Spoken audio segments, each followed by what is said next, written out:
Hello दोस्तों, कैसे हो आप लोग। आई होप आप सभी अच्छे से होंगे और अपनी स्टडी भी अच्छे से कर रहे होंगे। दोस्तों, हम क्लास 12 का चैप्टर 1 कर रहे हैं, जिसमें हमने एक्सरसाइज 1.1 और एक्सरसाइज 1.2 कंप्लीट करा दी है। आज से हम एक्सरसाइज 1.3 स्टार्ट करेंगे। और दोस्तों, अगर आपने इसके सारे लेक्चर्स नहीं देखे हैं तो आप पहले उन्हें कंप्लीट कर लीजिएगा। सबके लिंक मैंने नीचे डिस्क्रिप्शन बॉक्स में दे दी हैं, आप वहां से कर लीजिएगा। ठीक है, तो आज हम पढ़ेंगे फलनों का संयोजन, कंपोजिशन ऑफ फंक्शन। तो फलनों का संयोजन किस प्रकार से करते हैं। फलनों का संयोजन आपने देखा होगा एफ ऑफ जी, ठीक है, इस प्रकार से जी ऑफ एफ, इस प्रकार से फलनों का संयोजन करते हैं। और तीसरा फंक्शन ले तो तीसरा भी आ जाता है एच, ठीक है, G of H, F O H, इस टाइप से। तो फलनों का संयोजन हम यदि हमारे पास दो फलन हैं तो उनमें फलनों का संयोजन करेंगे तो उसमें हम दो टाइप से लिखते हैं, एफ ओ जी और जी ओ एफ। चलिए पहले करते हैं। यदि दो फलन एफ और जी हो तो फलनों का संयोजन किस प्रकार से करेंगे। फलनों का संयोजन दो प्रकार से करते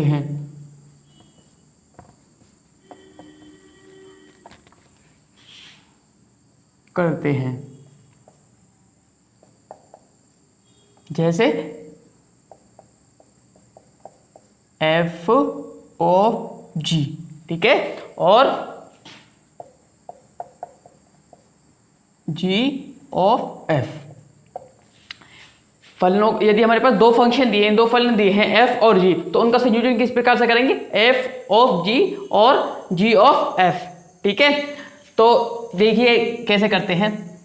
यदि हमारे पास कोई फंक्शन है एफ एक्स, किसके बराबर है, हम ले लेते हैं 1 + x² के बराबर हमारे पास कोई फंक्शन है, ठीक है, और जी एक्स मान लेते हैं, जी एक्स 1/x है। हमारे फंक्शन है एफ एक्स कितना, 1 + x², और जी एक्स मान लेते हैं 1/x है, ठीक है। तो जी एक्स में यदि हम इसका वेरिएबल x का t करें तो कितना हो जाएगा, 1/t हो जाएगा ना, सिंपल सी बात है। और यदि हम इसका वेरिएबल g/p करें तो कितना हो जाएगा, 1/p, ठीक है। यही तो होगा, वेरिएबल ही तो चेंज कर रहे हैं, यानी यहाँ पर x है तो x है, t है तो t था, और p था तो यहाँ पर हमने p लिख लिया।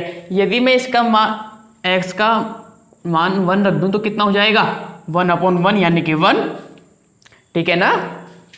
तो यदि मैं रखूं g, इसकी जगह इसका वेरिएबल रख दूं fx, क्या रख दूं, fx, तो कितना हो जाएगा, g fx कितना है, 1 + x², और इसके वेरिएबल में कितना है, तो ये gx में तो कर रहे हैं, तो कहां पर आएगा, यहां पर आएगा, कितना है x, fx 1 + x², fx कितना आएगा, 1/fx, fx कितना, 1 + x², 1 + x², यही तो आएगा, ठीक है। तो इसे हम कैसे डिनोट करते हैं, g of function of x, ठीक है, g गॉफ नहीं है ये, g ऑफ f, ठीक है। यह फंक्शन है कितना, 1/1 + x², समझ में आ गया होगा।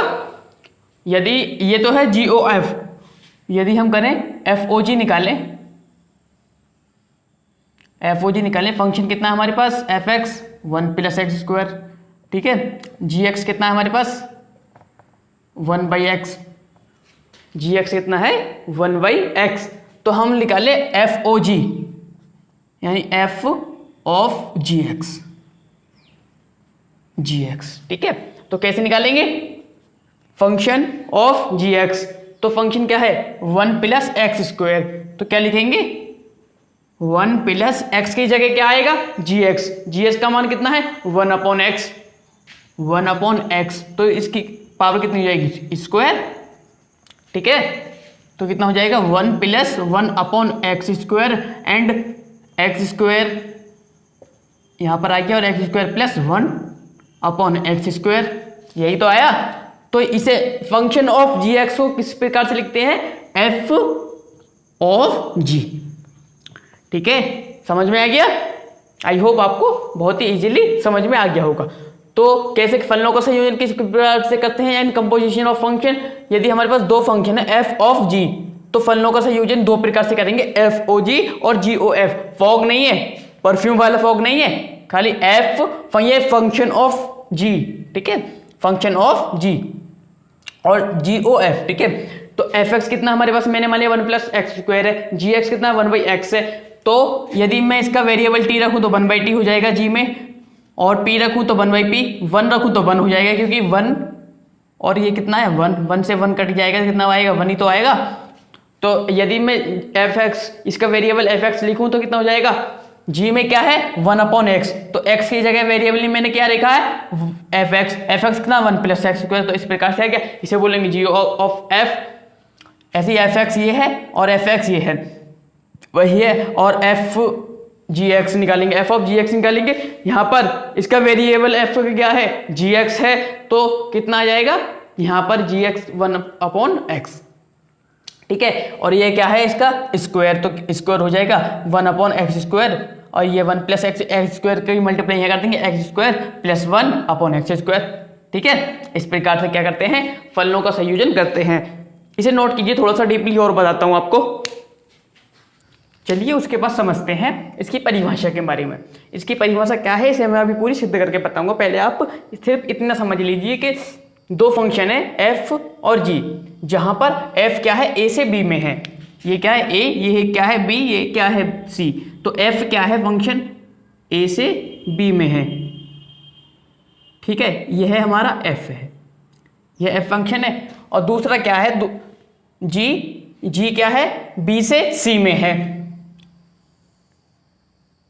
ये क्या है, ये हमारा जी है। ठीक है, ए से बी में क्या है एफ फंक्शन है, और बी से सी में क्या है जी है। तो हम यहां पर देखें, अभी मैंने आपको इससे पहले फंक्शन बताया था एफ एक्स, क्या लिया था वही ले लेते हैं, F 1 plus x square, 1 plus x square. तो हम यहां देखें एफ एक्स में एक्स का मान यदि मैं 1 रखूं, एफ एक्स के अंदर एक्स का मान 1 रखूं तो कितना होगा 1 प्लस 1 का स्क्वायर, बोले तो 1 प्लस 1 2। एक यदि मैं x का मान 1 रखता हूं तो क्या आता है 2 आता है। ठीक है, क्या आता है 2, यानी 1 का संबंध किसके साथ है 2 के साथ है। यदि मैं x का मान 2 रखता हूं तो क्या आता है फंक्शन के अंदर एफ एक्स के अंदर 1 प्लस 2 का स्क्वायर, 1 प्लस बोले तो 4, कितना होगा 5। तो इसका मतलब क्या है, यदि मैं x का मान 2 रखता हूं तो कितना आएगा 5, 3 रखूंगा x का मान इसी तरीके से तो कितना आएगा 10 आएगा। एंड यदि मैं x का मान 4 रखूं, x का मान अपन 4 रखते हैं, 1 प्लस 4 का स्क्वायर कितना होता है 1 प्लस 4 का स्क्वायर 16, 16 और 1 कितना हो गया 17। तो 17 इसका मतलब क्या है 4 का संबंध 17 के साथ है। एफ एक्स में 4 का संबंध किसके साथ है 17 के साथ है। ठीक है, ये तो आपको समझ में आ गया। उसके बाद जी एक्स मैंने कितना लिया था, G of X 1 by X, 1 by X. तो हम यहां देखें जी एक्स के अंदर, जी वाले फलन के अंदर देखें, यदि मैं एक्स का मान 2 लूं, एक्स का मान मैं 2 लूं तो कितना आएगा, एक्स का मान 2 लूं तो 1 बाई 2 आएगा। ठीक है, तो 5 लूं कितना आएगा, 5 लूं कितना आएगा 1 बाई 5 आएगा, क्योंकि x का मान ही तो रखना है, x में रखेंगे 2 रखेंगे तो 2 आएगा, 5 रखेंगे 5 आएगा। इसी तरीके से 10 रखेंगे तो कितना आएगा 10 आएगा, एक 1 बाई 10। एंड 17 रखेंगे तो कितना आएगा 1 बाई 17। तो हम यहां देख सकते हैं यदि मैं x का मान 2 रख रहा हूं तो कितना रहा 1 बाई 2। इसका मतलब 2 का संबंध किसके साथ है 1/2 के साथ है। यदि मैं 5 रख रहा हूँ तो कितना आ रहा है 1/5, 10 रख रहा हूँ तो कितना आ रहा है 1/10 एंड 17 रख रहा हूँ तो कितना आ रहा है 1/17। ठीक है, तो इस प्रकार से आप देख सकते हैं यदि मैं फंक्शन में जो इसका मान रख रहा हूँ उसका संबंध इनके साथ आ रहा है। तो हम यहां देखें g ऑफ f, यही तो निकालना है, g of function of x। तो g अभी देखते हैं g ऑफ f, यह फंक्शन निकालना है हमें। तो हम यहां देखें यदि मैं g ऑफ fx निकालेंगे तो कैसे निकालेंगे, मैंने अभी बताया था g of function of x। तो g कितना है 1 और x का मान कितने रखेंगे 1 प्लस g के फंक्शन ऑफ x में, g के फंक्शन में तो कितना आएगा 1 प्लस एक्स स्क्वायर, कहाँ पे आ जाएगा इसके नीचे आ जाएगा 1 प्लस एक्स स्क्वायर। ठीक है, तो अब यहां पर देखिए, यहां पर ध्यान देने वाली बात है, यदि मैं x का मान 1 रखूंगा तो कितना आएगा, यदि मैं x का मान 1 रखूंगा तो कितना आएगा 1/1 प्लस 1 का स्क्वायर, बोले तो 1/1 प्लस 1 इज इक्वल टू 1/2। तो आप यहां से देख सकते हैं 1 मैंने इसमें g ऑफ fx में 1 रखा तो कितना आया 1 की वैल्यू 1/2, कहां पर यहां पर। ठीक है, आप डायग्राम अपनी तरफ से बना लीजिएगा, मैं रफली बना रहा हूं। तो इसी प्रकार यदि मैं 2 रखता हूं तो कितना आएगा, यदि मैं x का मान 2 रखता हूं तो कितना आएगा 2 का स्क्वायर 4 तो 5 आएगा। उसी तरीके से 1/1 प्लस 2 की जगह 3 रखूंगा तो कितना आएगा 3 का स्क्वायर, बोले तो 1/1 प्लस 9 1/10। ठीक है, तो हम यहाँ पर हम पता लगा सकते हैं x का मान रखेंगे तो कितना आ रहा है, 2 को रखेंगे तो 1/5 आएगा, 3 रखेंगे तो कितना आएगा 1/10 और 4 रखेंगे तो कितना आएगा 1/17। तो हम यहां से देख सकते हैं कि g ऑफ fx में कितना आया, a का संबंध c के साथ बिल्कुल साफ साफ दिखाई दे रहा है। यदि 1 2 3 4 मान रख रहे हैं तो 1/2 1/5 1/10 और 1/17 आ रहा है। ठीक है, तो आप इस तरीके से पता लगा सकते हैं g ऑफ fx का मान। तो इसकी डेफिनेशन क्या लिखनी है, इसकी डेफिनेशन ये लिखनी है, मान लीजिए f a और से b में 2 फंक्शन है, पहला क्या है f a से b में, दूसरा क्या है g b से c में 2 फलन है, तथा f और g का संयोजन g ऑफ f है, g ऑफ f है, दोबारा निरूपित होता है। ठीक है, तथा फलन g ऑफ f क्या है a से c में है। तो हम यहाँ पर क्या लिख सकते हैं अब, क्योंकि अभी मैंने आपको प्रूफ करके बताया है g ऑफ f क्या है a से c में है, क्योंकि इसका संबंध डायरेक्टली इससे आ रहा है ना, तो क्या हुआ a से c में है g ऑफ f। और उसके बाद क्या g ऑफ fx क्या है, मैंने आपको पहले ही बताया g of function of x, जहां पर सब किसके लिए, सभी x बिलोंग्स टू a के लिए यह निरूपित किया जाता है। ठीक है, तो आई होप आपको बहुत ही इजीली समझ में आ गया होगा। यदि मैं अगर यहां पे भी ऐसे भी समझ में नहीं आता तो आप सिंपली ऐसे देख सकते हैं कि f का संबंध किसके साथ है, a से b में है, और g का किसके साथ है, b से c में है। यहां पर भी कॉमन है, ये भी कॉमन है, तो b से b निकाल लो, क्या आएगा g ऑफ f क्या आएगा a से c के अंदर आएगा। ठीक है, a से c के अंदर आएगा।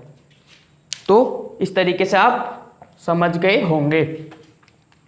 और यहां पर हम प्रांत और सहप्रांत की बात करें तो क्या होगा, यह क्या है a से b में करें तो क्या है, यह डोमेन है, और ये क्या है, ये रेंज है, यानी ये क्या है प्रांत और ये क्या है परिसर है। इसी प्रकार से b से c के लिए b क्या है, b एक प्रांत है, b से c के लिए एक प्रांत है, और ये क्या है c रेंज है। a से b के लिए क्या है, b रेंज है यानी परिसर हो रहा है, और यहाँ पर यह डोमेन हो रहा है।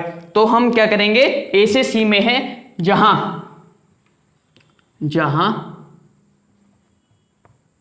प्रांत क्या होगा, प्रांत a से c के लिए प्रांत क्या होगा a, और सहप्रांत या परिसर आप बोल सकते हैं क्या होगा सी। ठीक है, तो इस प्रकार से आप इसे समझ सकते हैं। तो दोस्तों डेफिनेशन वगैरह के लिए बस आज इतना ही। आगे से कल से नेक्स्ट क्लास में हम क्या करेंगे, इसकी क्वेश्चंस आगे करेंगे। ठीक है, 1.3 के एक्सरसाइज के आगे क्वेश्चन करने वाले हैं। तो दोस्तों वीडियो पसंद आई हो तो वीडियो को लाइक कीजिए, शेयर कीजिए, अगर चैनल पर नहीं हो तो सब्सक्राइब करके घंटी बजाना मत भूलिए, और हमारी ये वीडियोस अपने स्टडी ग्रुप्स वगैरह में शेयर जरूर कीजिए ताकि हमारी और भी बड़ी फैमिली हो सके। तो मिलते हैं अगली वीडियो में, तब तक के लिए गुड बाय।